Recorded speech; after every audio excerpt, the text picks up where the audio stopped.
अस्सलाम वालेकुम। अच्छा, आज आप लोगों को मैंने इस वीडियो में बताना था कि आगे आ रहा है बजट। अगर आप मार्केट की ओवरऑल हिस्ट्री देखें ना, स्टॉक मार्केट की, तो most of the time market budget के महीने में थोड़ी परेशान होती है, ठीक है। और फिर मैंने देखा था मार्केट का ट्रेंड स्टार्ट होता है, पहले बैंक चलते हैं और फिर उसके बाद आपके जो हैं ऑयल की कंपनीज चलती हैं and then fertilizer follow up करता है और फिर आपकी मार्केट ना रैली पकड़ती है 4 महीने तक। जून में थोड़ी डाउन होती है, जुलाई अगस्त सितंबर, ये 3 महीने बहुत इंपॉर्टेंट होते हैं। इसमें मार्केट में ना एक हमेशा मैंने देखा है बूस्ट आता है, मतलब ऊपर ही तब जाती है। अक्टूबर नवंबर और दिसंबर में मार्केट थोड़ी सी डाउन हो जाती है, सही है, ये बड़ा मसला है। अभी आपके पास 5 जून को बजट की मतलब एक हियरिंग होगी और मतलब बजट पेश किया जाएगा। उस पर फिर वो अलग मसले होते हैं, वो चलती रहेगी। आप लोगों ने इधर करना क्या है, सिंपल मैं आप लोगों को बताता हूँ। आप लोगों ने अपने जो आपके पास ब्लू चिप्स हैं, अगर तो वो गिरते हैं ना, उनको जमा कर लो। अभी एफएफसी की एक बहुत अच्छी रिपोर्ट है ये, ठीक है। एफएफसी अब लगता है ऐसे ही है, अगर प्राइस एक्शन के हिसाब देखो ना, और जितना वो जमा हो चुका था कंसोलिडेशन में चला गया था, एक्यूमुलेशन और कंसोलिडेशन में चला गया था, तो ये मोस्ट प्रॉब्ली 600 तक जा सकता है इधर से, ठीक है। तो सारे इसके पीछे भागेंगे और ये भी हो सकता है कि एक बड़ा प्लेयर ऊपर से माल बेचे, थोड़ी देर नीचे आएगा, मतलब वो एक थोड़ी सी रिट्रेसमेंट करेगा अपनी प्राइस को और फिर वो मोस्ट प्रॉब्ली ऊपर चला जाएगा। यहाँ पे आप लोगों ने करना क्या है, आपकी मार्केट एक टेंशन फेज में चली गई है। ये सबसे इंपॉर्टेंट जो है ना, ये जून का महीना बहुत इंपॉर्टेंट होता है क्योंकि ये मार्केट की एक डायरेक्शन देती है। वो कहते हैं मछली किस डायरेक्शन की तरफ मुड़ेगी, या वो कहते हैं ऊंट किस मुंह की तरफ करवट बदलेगा। तो ये वो वाला फेज आ गया। अब यहाँ पे एक तो ये हो गया कि ब्लू चिप्स के जो स्टॉक्स हैं उसमें क्या होगा। अच्छा, दूसरी बात, जंग का मामला अगर लेके आए हम लोग, अभी मैं काफी चैनल्स में देख रहा था, वो जंग को बड़ा डिस्कस करते, मैं नहीं करता ज्यादातर क्योंकि मैं इतनी टेंशन लेता ही नहीं क्या चल रहा है। ये अगर तो जंग इंशाल्लाह खत्म हो गया, and I hope and I pray इंशाल्लाह होनी चाहिए, तो आपकी रिफाइनरीज को बहुत नेगेटिव इम्पैक्ट जाएगा। ज्यादा नहीं लेकिन थोड़ा सा जाएगा, इस सेंस में जाएगा क्योंकि रिफाइनरी से परफॉर्म अच्छा किया था जब जंग चल पड़ी थी। आपका एटीआरएल 1000 चला गया था। अब एटीआरएल पहले भी 999 तक गया हुआ है, 960 तक गया हुआ है, ठीक है, 999 बोल 960 तक गया हुआ है। अब क्या हुआ कि एटीआरएल अब नेगेटिव ट्रेंड भी चल पड़ा है। तो ये एक अच्छी अपॉर्चुनिटी है, जो बंदा बाइंग कर सकता है, जिसको रिफाइनरीज पसंद है वो रिफाइनरी से सब भाग सकता है। क्योंकि कभी बार आपको ना ऑपोजिट ऑफ द वे नहीं चलना पड़ता। आप सारे उधर भाग रहे हैं ना, सब एफएफसी लकी पकड़े होंगे। मुझ जैसा बंदा क्या करेगा, वो कहेगा यार एटीआरएल मैं ले लेता हूँ, एनआरएल मैं ले लेता हूँ, उससे ये हो जाएगा, मुझे फायदा हो जाएगा इनडायरेक्टली कि ठीक है सारे उधर भागो, वो भी अच्छा प्रॉफिट दे देंगे, बट इस साइड पे कोई भी नहीं जा रहा, इधर मैं चला जाता हूँ। ये एक ना एक टाइम ये भी चल जाएंगे, इनका भी टाइम आएगा। क्योंकि क्या पता अभी बजट में रिफाइनरीज को कोई अच्छा मतलब फायदा मिल जाए और गवर्नमेंट को नजर आ रहा है कि यार रिफाइनरीज हमारी काफी डाउन है और उसको प्रॉफिट देना है। उसको मतलब प्रॉफिट तो नहीं देना, बट उसकी कोई ऐसी पॉलिसी बनानी जिसको उसको फायदा हो, क्योंकि इन द एंड वो ही कंट्री सर्वाइव करेगी जिसके पास ऑयल होगा अपना। तो वो रिफाइनरीज बहुत इंपॉर्टेंट है इनके लिए, ठीक है। और वो फ्यूचर में वो जो भी रशिया का भी ऑयल आना है तो उसके लिए भी मतलब को प्लान किया जा रहा है हुकूमत की तरफ से। तो रिफाइनरीज मेरे लिए ना मुझे बहुत पसंद है। इस वक्त मैं चाहता हूँ कि मैं रिफाइनरीज इकट्ठी कर लूँ इस टाइम। फिर एक आपका आता है ऑटोमोबाइल सेक्टर। उस पे अभी वो जो आपकी इलेक्ट्रिक गाड़ियों पे लगने लगा है टैक्स, वो मतलब सोचा जा रहा है इसके बारे में, तो फिर आपका आपको को थोड़ा सा नेगेटिव जाएगा इम्पैक्ट। तो यहाँ पे आप स्टॉक्स सोच लें यार, इन स्टॉक्स में नेगेटिव इम्पैक्ट ज्यादा है। अब फार्मा सेक्टर को फायदा हो सकता है, लेकिन फार्मा को नुकसान भी हो सकता है अगर टैक्स लग के ज्यादा। बट मैंने देखा गवर्नमेंट तो चलो लगाई देगी, कंपनीज को भी नजर आ रहा होता है, कंपनीज देख रही होती हैं। अब यहाँ पे वेट एंड वॉच वाली सिचुएशन होती है इन्वेस्टर की तरफ से।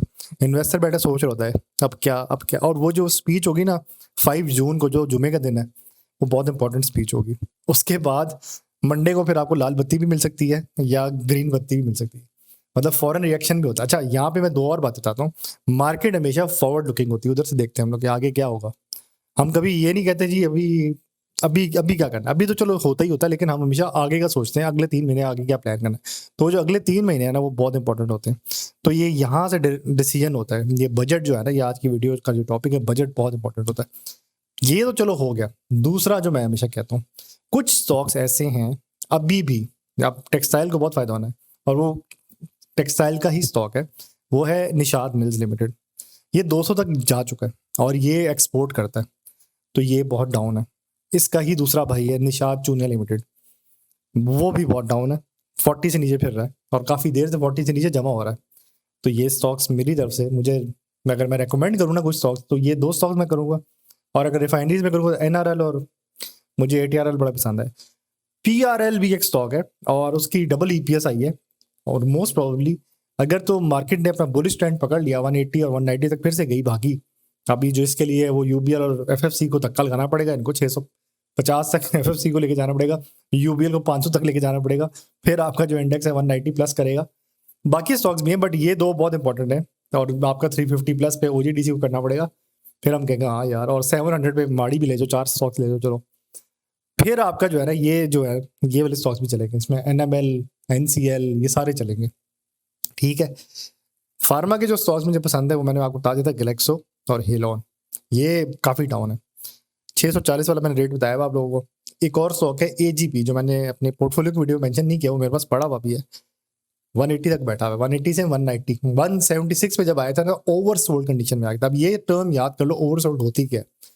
जब हर बंदा सेल कर चुका होता है ना तो हम कहते हैं ओवरसोल्ड पे चला गया, मतलब बहुत ज्यादा बिक गया है, अब खरीदने वाला टाइम आ गया इसको, अब बहुत ज्यादा गिर चुका है। एक वो ओवरसोल्ड कंडीशन में 170 की रेंज में आता है। फिर आपका एक और स्टॉक है पीएसओ। पीएसओ हमेशा अगर बहुत नीचे चला जाए ना तो पीएसओ जमा करने वाला है, लेकिन मैंने कोई इसकी खबर सुनी है, और वो ये सुनी है कि इनकी कोई आपस में क्लैश हुआ है जिसकी वजह से ये डाउन। अब ये खबरें आती हैं जब कोई चीज़ गिर जाती है, और जब उठती है तो उसकी ये खबर थी तभी उठ गया, ठीक है, तो ये याद कर लो, खबरें बनाई जाती हैं, कभी बार सच भी होती है, लेकिन मोस्ट ऑफ द टाइम खबरें बनाई जाती हैं जस्ट टू वेरीफाई कि ये चीज़ गिरी क्यों है, ये भी याद कर लो। ठीक है, तो मेरी हमेशा वीडियो में कोशिश होती है कि नई से नई चीज़ अगले बंदे को सिखा दूँ। तो अब पीएसओ बहुत डाउन पोजीशन पे, मैं अभी बताता हूँ कौन कौन से स्टॉक्स मुझे अगर पसंद आया ना, अगर मैं लेना चाहूँ तो मैं पीएसओ लूंगा, अभी भी बहुत डाउन पोजीशन पे। मैं पीओएल लूंगा 650 660 की रेंज में, अगर मिलता है मैं लेता जाऊंगा। मैं आपका निषाद मिल्स लिमिटेड, ये 130 से 140 की रेंज में जमा करने वाला स्टॉक है, ये जाता है 190 तक। ठीक है, ये 3 हो गए। निषाद चूनिया लिमिटेड, ये डिविडेंड भी देता है, अच्छा निषाद मिल्स भी डिविडेंड देता है, ये इन दोनों ने डिविडेंड आगे देने हैं। फिर एक है आपका प्रॉपर्टी का स्टॉक है जेवीडीसी, और आरिफ हबीब का लिंक है इसके साथ। ये वैसे तो 70 और 90 की रेंज में बहुत मजे का जमा करने वाला है, लेकिन अभी भी 120 से 130 की रेंज में 50% या 30% अपना, मतलब अगर आपने 100% उठाना है तो 30% एटलीस्ट उठा लें। ठीक है, ये अच्छा रेट में बैठा, ये जाता है 160 तक। अब ये प्राइस एक्शन में साथ साथ बता रहा हूँ कि इसका ये लेवल है, यहाँ तक गया हुआ है, अब भी ये इस लेवल पे बैठा हुआ है। ठीक है, फार्मा में एक और स्टॉक है जो बोनस भी दे चुका है 2 दफा, और एक टाइम था लास्ट ईयर अक्टूबर में जब इस पे सट्टा चल रहा था। ठीक है, बनी में चला था, बीको में चला था, और सरल में चला था। सरल रुकता ही नहीं था यार, तब भी ये 100 प्लस आता था सरल, और आजकल भी सरल 100 से भी नीचे फिर रहा है। तो सरल की हिस्ट्री है, जब भी 100 से नीचे आता है तो जमा करने वाला पॉइंट होता है, 77 तक गिरता है तो जमा करो। फार्मा का जो स्टॉक मैंने बताया था वो एजीपी है, एजीपी 240 तक जाता है, डिविडेंड भी देता है, काफी गिरा हुआ है। फिर एक और स्टॉक है, अब एटीआईएल है। एटीआईएल भी अगर तो 60-70 की रेंज में आता है, जमा करो, स्लो स्टॉक है बट इट मूव्स फास्ट, मतलब एक मुझे एटलस इंश्योरेंस का स्टॉक पसंद है, ये वो मेरे फेवरेट स्टॉक्स बीच में आ जाते हैं। अब यहाँ पे मैं आपको एक अंदर की बात बताता हूँ। मैं एक ग्रुप में था स्टॉक मार्केट के, व्हाट्सएप ग्रुप में, वो लोग पता क्या करते थे, वो प्लान करते थे स्टॉक्स के बारे में कि आज हमने इस स्टॉक को जमा करना है।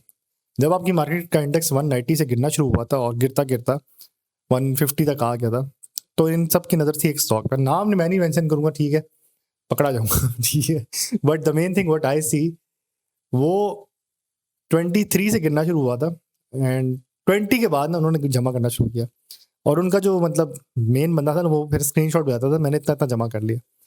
13 तक उन्होंने जमा किया, और उन्होंने अपनी टीम को हौसला दिया, उन्होंने कहा डोंट वरी, ये चलेगा। और फिर वही बात है, उसकी कोई न्यूज़ आई उस स्टॉक की, और वो 25-26 तक या 25-24 तक गया। ठीक है, तो उनकी एवरेज बाइंग आई थिंक 17 तक थी, और वो जब 25 तक गया ना तब जाके उन्होंने TP1 लिया, टेक प्रॉफिट 1। ठीक है, तो ये भी है कि लोग ग्रुप्स में बैठे होते हैं और प्लान होता है कि इस स्टॉक को हमने जमा करना है। तो अगर हम सारे मिलकर चले ना तो मैं प्रीमियम में अक्सर अपने लोगों को साथ लेके चलता हूँ, और मैं जनरल कम्युनिटी में भी मतलब अनाउंस करता हूँ कि मैं ये स्टॉक उठा रहा हूँ लोअर लॉक्स पे, इनको जमा कर लो। ठीक है, तो आपकी स्टॉक मार्केट की एक बहुत प्यारी ब्यूटी है कि ये जो एक और ग्रुप होता है ना, जो इररिस्पेक्टिव ऑफ द इंडेक्स चल रहे होते हैं, इनको नहीं परवाह इंडेक्स गिर रहा है उठ रहा है, तो वो इस स्टॉक्स में खेल रहे होते हैं। अच्छा, एक और मैं जो मैंने देखा था, जो मैंने अपना वो जो 2.3 मिलियन लॉस वाली वीडियो में बताने की कोशिश की थी, लेकिन आवाज़ का इशू आया था, आई होप आप सही आनी चाहिए यार, माइक बहुत करीब रखा हुआ है। उसमें ना वो बंदा काफ़ी स्टॉक्स की कॉल्स देता था, और वो कहता था इसको इस पॉइंट में जमा करते जाओ। तो वो SMCPL की कॉल हमेशा देता था 33 से लेकर 39 की रेंज में, वो कहता था ट्रक भर लो इसके, एंड मोस्ट प्रोबेबली वो जब 50 पे जाता था ना कहता अब ना सेलिंग करो। तो जिस बंदे ने 36 से 39 के में जमा किया स्टॉक, तो वो 50 प्लस में सेल करे। तो बजट की अब मैं यहाँ पे बात लेता हूँ। ये तो चलो प्राइस एक्शन भी बीच में ले आया, ओवरसोल्ड भी बता दिया आप लोगों को, बजट भी बता दिया, तो वापस बजट पे बात लेके आता हूँ। बजट की स्टोरी ये है कि आपने पहली चीज पैनिक नहीं करना। ये बड़ों के डिसीजन है, कंपनीज को भी नजर आ रहा है, कंपनी के ओनर बैठे होते हैं, वो भी देख रहे होते हैं कि हाँ जी अब हमारी कंपनी पे ये पड़ेगा इम्पैक्ट इस बजट से, इसके लिए ये पॉलिसी लेके आएंगे और इससे हम ये करेंगे। ठीक है, मुझे अभी भी पीओएल पे बहुत उम्मीद है कि वो डिविडेंड अच्छा देगा। मैं पिछले साल भी बहुत बोलता था ये डिविडेंड देगा, रख लो। लोगों ने उस वक्त भी इग्नोर किया और इट वेंट टू 740। जब मैं ये बोल रहा था तब मुझे याद है 600 के करीब था, 610 600 के करीब। लोग कहते थे चलता ही नहीं है भाई। मैं कही जिस दिन चलेगा तो उस दिन रुकेगा नहीं, और वही हुआ, इट वेंट टू 700 प्लस। ठीक है, तो अभी भी पीओएल जमा करने वाला है। Same with PSO.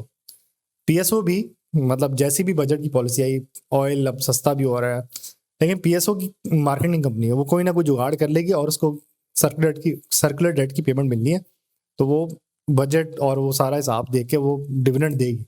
ठीक है, वो हिस्ट्री में एक ही दफा सारी अपनी जो अर्निंग्स होती है ना उसका डिविडेंड इकट्ठा देती है, वो एक दफा डिविडेंड देता है। तो ये वो स्टॉक ऐसा स्टॉक बोलती है, जमा करने वाला स्टॉक है, और अभी अपने ओवरसोल्ड कंडीशन में बैठा हुआ है। मुझे जो अभी दो और स्टॉक बड़े पसंद है, वो आर एफ अवीब के ही है, वो ए एच एल है और ए एच सी एल है। ए एच सी एल उसने आई थिंक 1 से लेकर 1.5 रुपीज तक डिविडेंड भी देगा, मतलब ये जमा करने वाला स्टॉक है। और ए एच एल जो है वो 7 से लेकर 10 रुपीज तक डिविडेंड देता है। अब ये वो लिमिटेड स्टॉक्स हैं आपकी कह लो, ये वैसे ही मेरे ख्याल से उसमें आते हैं। ए एच सी एल तो ये उसमें फर्टिलाइजर में ले गए, और ए एच एल मेरे ख्याल से उसमें इन्वेस्टमेंट मैक्स में आ जाता है। ठीक है, और एक और स्टॉक जो 49 तक भी गया हुआ है, 45 49 तक गया हुआ है, जो पी एस एक्स का अपना स्टॉक है, जो irrespective of what index moves, या ये कभी बार डायरेक्टली प्रोपोर्शनल टू इंडेक्स भी हो जाता है। अगर इंडेक्स आपका 190 क्रॉस कर जाए, 190 तक चला जाए, तो ये 45 तक चला जाता है, और अगर जब इंडेक्स गिरना शुरू होता है तो ये 33 तक आ जाता है। तो ये वो स्टॉक है, और ये डिविडेंड भी देता है, तो ये अभी भी अच्छी रेंज में बैठा हुआ है। ठीक है, तो ये वो वीडियो थी जो मैंने कहा था कि बजट और कुछ प्राइस एक्शन के हिसाब से, और एक नई चीज़ मैंने आपको बताई ओवरसोल्ड कंडीशन। कुछ स्टॉक्स आपके ऐसे होते हैं जो ओवरसोल्ड में बैठे हुए हैं। अभी एक और स्टॉक जो बैठा हुआ है, जो ओवरसोल्ड बैठा हुआ है, वो आपका है यूनिटी फूड्स। अब यूनिटी फूड की चेंज होगी, ये क्या नाम है, मैनेजमेंट। ठीक है, उसमें बहुत बड़े प्लेयर काम भी करते हैं और बहुत हैवी बाय ऑर्डर्स लगे होते हैं और बहुत हैवी सेल ऑर्डर्स भी लगे होते हैं। तो मैंने कहा ना कि कोई ऐसे स्टॉक्स होते हैं जो सेम लेवल पे बाय और सेम लेवल पे सेल भी हो रहे होते हैं, तो उनकी समझना बड़ा मुश्किल होता है कि गेम क्या चल रही है। बट ये वो स्टॉक है जो 30 से गिरता गिरता इस लेवल पे आगे बैठ गया, तो अभी भी मतलब रूम है स्टॉक में। 7 रुपीज से गिरता तो और जमा किया जा सकता है। ठीक है, फूड सेक्टर पे बहुत नजर रखनी है। फूड सेक्टर में आपका एनएटीएफ बहुत इंपॉर्टेंट है। ये डिविडेंड भी देता है, अभी फिलहाल नॉन शरिया हो चुका है, बट ये डिविडेंड देता है। ठीक है, अब ये नॉन शरिया शरिया वालों पे आपने नजर रखनी है। काफी स्टॉक्स नॉन शरिया हो चुके हैं। आपका अटक पेट्रोलियम लिमिटेड नॉन शरिया हो चुका है, आपका एनएटीएफ नॉन शरिया हो चुका है, आपका इंडस मोटर नॉन शरिया हो चुका है। तो वही बात है कि मुझे इसलिए कॉन्सेप्ट पसंद नहीं है शरिया नॉन शरिया वाला, कि यार ये बीच में नॉन शरिया हो जाते हैं, फिर नेक्स्ट क्वार्टर में शरिया हो जाते हैं। ये एक जगह पे रहना यार, मैं शरिया हूँ भाई, अब 1 साल या 5 साल तक का टिप्पा लग गया भाई, अब तो साफ सुथरा है। तो ये वाली बात आ गई। इस पर आप कमेंट करें कि आपका क्या तज्जिया इस बारे में। ठीक है, बैंक्स ओवरऑल जो मुझे लगता है, बैंक्स थोड़ी देर स्लो हो जाते हैं और फिर बैंक्स बूस्ट अप करते हैं जब बजट की फाइनल रिपोर्ट आती है। क्योंकि बजट की 2 रिपोर्टें आती हैं, एक तो नॉर्मल आती है जो एक ओवरऑल शॉर्ट समरी की तरह, फिर एक बहुत डिटेल्ड रिपोर्ट आती है। उस डिटेल्ड रिपोर्ट से ना फैसला होता है हर कंपनी का। अच्छा, वो जब डिटेल्ड रिपोर्ट आएगी ना, उसको आपने किसी भी एआई को भेजना है और उसको कहना है मुझे पीएसएक्स के हिसाब से पता कि किस स्टॉक का किस सेक्टर पे क्या इम्पैक्ट पड़ेगा। वो फिर एआई जो है ना आपको डिसाइड करके देगा कि यार ये स्टॉक्स बहुत इंपॉर्टेंट है। तो मैं अपने ओवरऑल मैंने आपको स्टार्ट में बता दिया कि ये स्टॉक्स मुझे पसंद है। पसंद मैं इसलिए कह रहा हूँ क्योंकि मुझे लगता है इनमें पोटेंशियल है। अभी अगर बहुत स्टॉक्स मैंने अभी भी मिस आउट कर दिए, क्योंकि यार स्टॉक मार्केट में स्टॉक्स हैं ही बहुत ज़्यादा।